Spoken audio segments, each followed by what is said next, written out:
Welcome to the Protagonist Pub. My name is Tammy. And this is where characters gather. Well,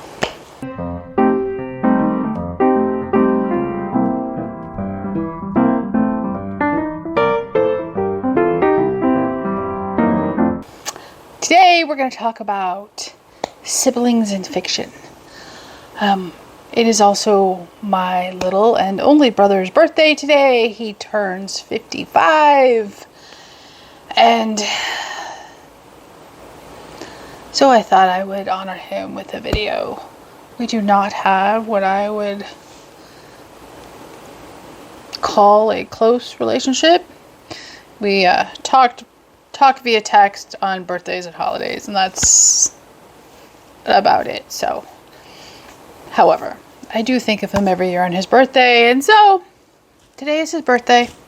He turns 55. So we will honor that. So first up, I have two books that are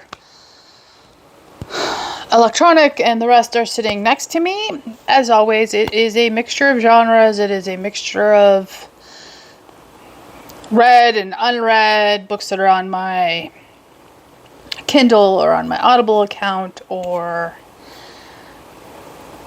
things I have loved. So let's dive into the electronic ones first.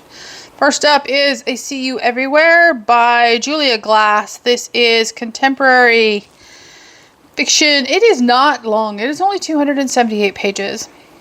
I have not read anything by her, but I love this cover. So I will read you the blurb. Louisa Jardine is the older one, the conscientious student, precise and careful, the one who yearns for a good marriage, an artistic career, a family. Clem, the archetypal youngest, is the rebel, uncontainable, iconoclastic, committed to her work, but not to the men who fall for her daring nature. Louisa resents the charismatic Clem Apparently I cannot read this morning. Louisa resents that the charismatic Clem has always been the favorite. Yet, as Clem puts it, on the other side of the fence, mine, every expectation you fulfill, puts you one step closer to the Grand Canyon rim from which you could one day rule the world, or plummet in very grand style. In this vivid, heart-rending story of what we can and cannot do for those we love, the sisters grow closer as they move further apart.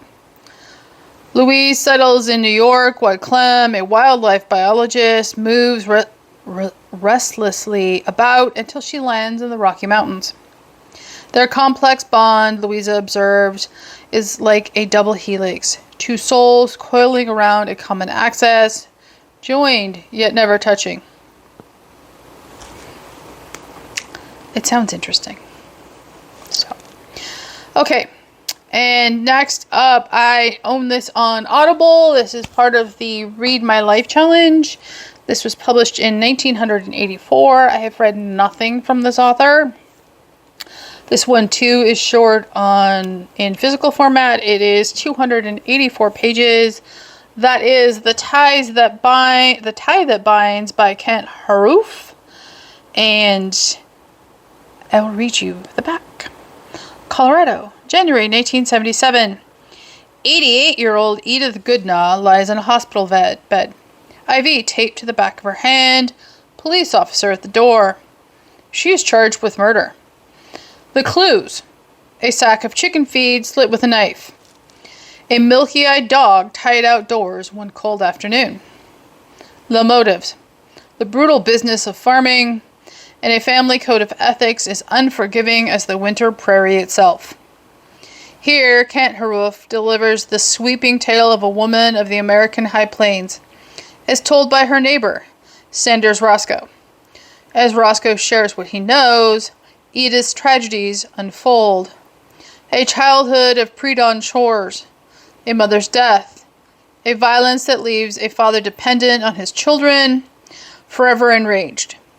Here's the story of a woman who sacrifices her happiness in the name of her family, and then, in one gesture, reclaims her freedom. I am fascinated by the use of sweeping epic for a 284-page book. I own it on Audible, as I said, so I will let you know. Okay, physical books. Like always, a mixture of who have read, what I want to read, authors I'm familiar with, authors I'm not familiar with. You know, a typical Tammy recommendation video. So first up, let's get it out of the way. Children of Dune by Frank Herbert. This is the third book in the Dune saga series. I loved this one in comparison to book 2. However, it is not as good as the first book. And these are two very twisted children. They are brother and sister fraternal twins, and it is interesting. It's just still not as good as the original book. Okay, I have read this one. That is Counterfeit Hope by Crystal Cladell. This is the second book in the Hidden Hearts of the Gilded Age series. This is Christian fiction, and the siblings in here are a outlaw bunch of brothers and their obsessive, controlling mother. Okay, I'm going to save this one for last. It is one of my favorite books ever. I have not read this one. This is The Distant Hours by Kate Morton, and this book is gorgeous. This one is dual timeline, sisters, family secrets. I need to pick up a Kate Morton and try her. I own several of her books now, so I should probably get around to, I don't know, reading them.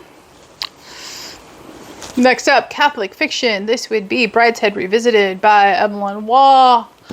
And this, I know its siblings are in here, but I don't know what they are. I don't know if they're two brothers. I haven't read it. I need to. I love the cover. So, it is classic.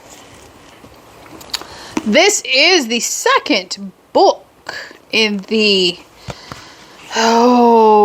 Dragonlance Legends series. This is The War of the Twins by Margaret Weiss and Tracy Hickman. I have read the first book in this series. That is The Time of the Twins, and the twins in here are brothers. This is fantasy. This was originally published in 1986. So the year I graduated high school. And you know, I want to read it if it's a mass market and it's on my shelf. I have the first book. I don't know where it is. Didn't discover it this morning. The third book in the trilogy is on my shelf too. So it's just over 400 pages. So it's not even that long. And these are clean fantasy. The older ones are clean fantasy and free of political nonsense. I cannot speak for the newer stuff. I know the politics of the two authors involved, and I cannot imagine that the newer stuff is anything I will pick up. And I will leave it at that. Okay, this one is the book I am on. This is The Dark is Rising. This is the last book, Silver on the Tree. This is the Dark Rising sequence. This is an entire family of siblings, brothers and sisters.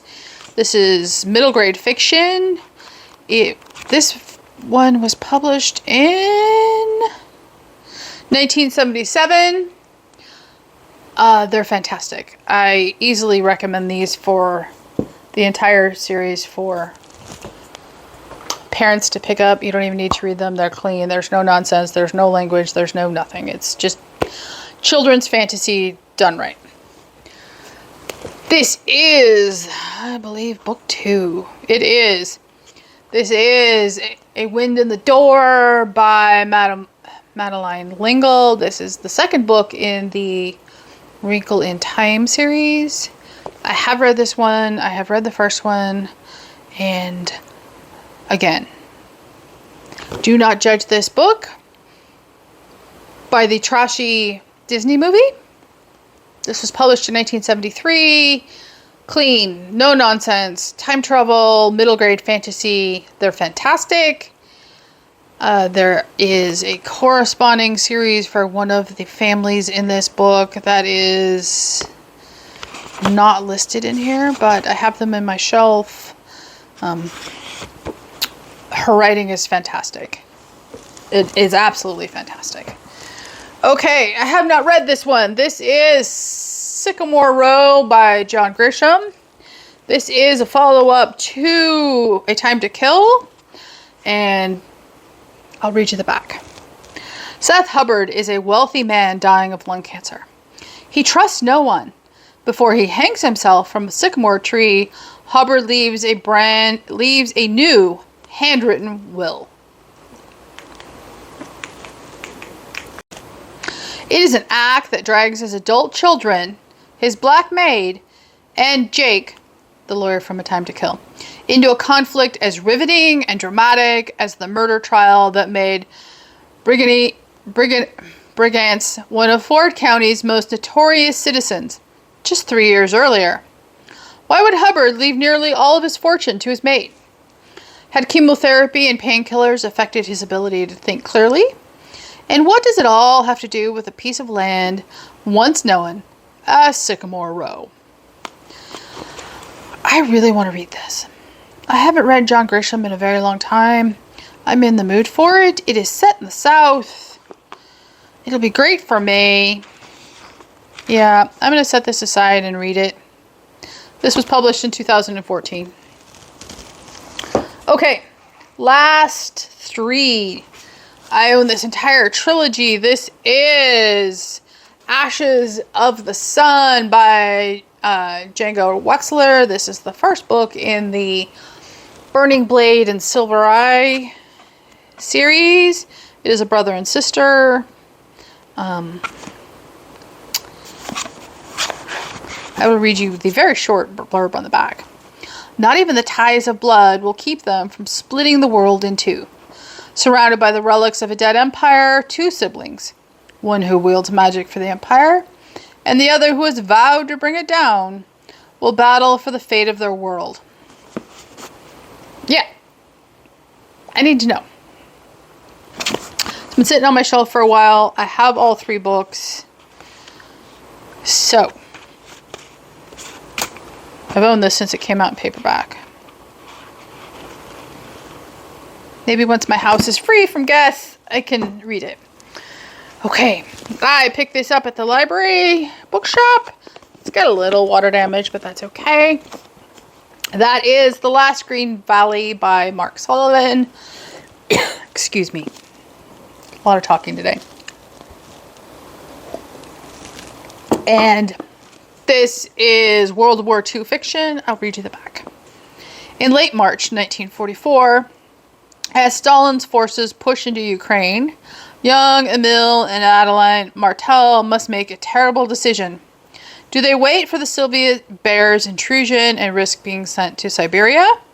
Or do they reluctantly follow the wolves, murderous Nazi officers who have pledged to protect pure-blood Germans? The Martels are one of the many families of German heritage whose ancestors have farmed in Ukraine for more than a century. But after all, already living under Stalin's horrifying regime,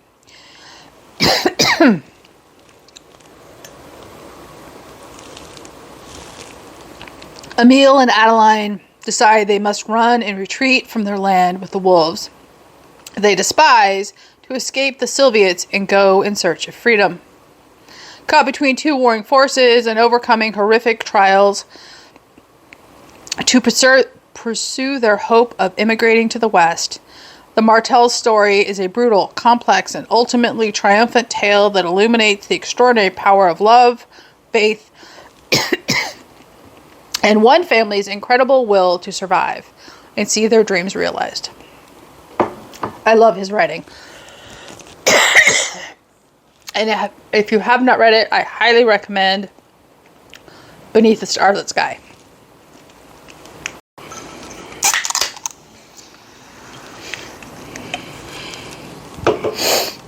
Okay, I've gotten something to drink and a hard candy to coat my throat. So, last book. I love everything this man has written. However, this book is perfectly appropriate for celebrating siblings, even though this is between two sisters. That is The Lager Queen of Minnesota by J. Ryan Stradle. And I love this book. I will read you the flap. Two sisters, one farm. A family is split when their father leaves their shared inheritance entirely to Helen, his younger daughter. Despite baking award-winning pies at the local nursing home, her older sister Edith struggles to make what most people would call a living. So she can't help wondering what her life would have been like with even a portion of the farm money her sister kept for herself. With the proceeds from the farm, Helen builds one of the most successful light breweries in the country and makes their company motto ubiquitous. Drink lots. It's blots.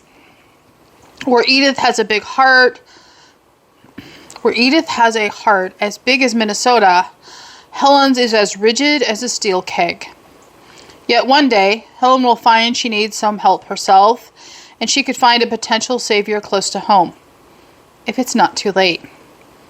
Meanwhile, Edith's granddaughter, Diana, grows up knowing that the real world requires a tougher constitution than her grandmother possesses. She earns a shot at learning the IPA business from the ground up. Will that change their fortunes forever? And perhaps reunite her splintered family. Here we meet a cast of lovable, funny, and quintessentially American characters eager to make their mark in a world that's often stacked against them. In this deeply affecting family saga, resolution can take generations, but when it finally comes, we're surprised, moved, and delighted. This is contemporary fiction, and we all know that's not necessarily my favorite genre by any stretch of the imagination. And it is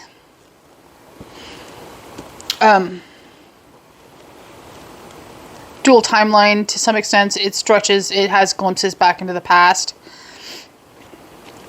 I absolutely loved this book. I read this years ago, like when it first came out.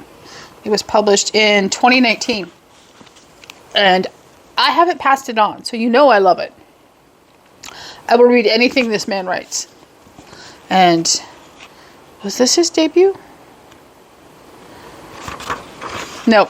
His debut novel was Kitchens of the Great Midwest, and that I also highly recommend. His third book is Saturday Night at the Lakeside Supper Club. I have not read that one yet. It is on my list to read. And to the best of my knowledge, those are the only 3 books he has published right now. I love his writing. So, those are my recommendations or what I'm interested in for sibling fiction. Do you have any you would recommend? Leave a comment down below, like and subscribe, and I will see you here next time at the Protagonist Pub.